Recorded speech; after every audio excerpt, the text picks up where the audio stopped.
Good afternoon, and thanks so much for joining us for 12 News at 4. I'm Tram Mai. I'm Troy Hayden. Here we are 1 week away from Election Day, and county elections officials are already hard at work.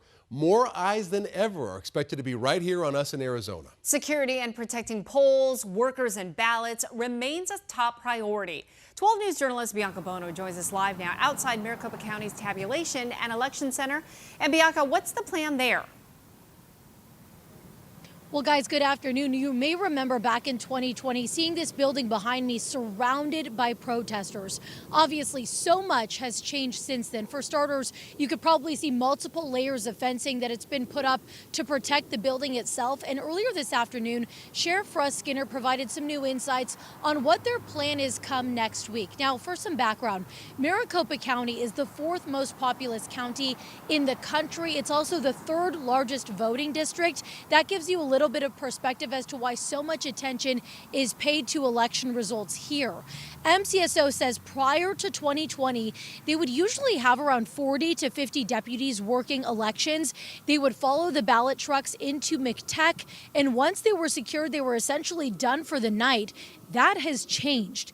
Now he estimates over 200 personnel per day. He has blacked out vacation time for essential employees, meaning resources next week will be fully available. There will be uniformed and plainclothes officers positioned all around the county to keep an eye on vote centers, and they'll be using drones to monitor from above. There have been some national reports that there will be snipers positioned around this tabulation center. Today, Sheriff Skinner said at this point, he does not necessarily see the need for them, but he does have that equipment ready to go if anything changes. He said they're also monitoring social media and comments being made by users around the world about our elections. We'll be looking at those and monitoring those sites as well as that information, and again, assess the need for additional resources to be dialed up for that, but also to investigate it. We hope that everybody, again, is respectful.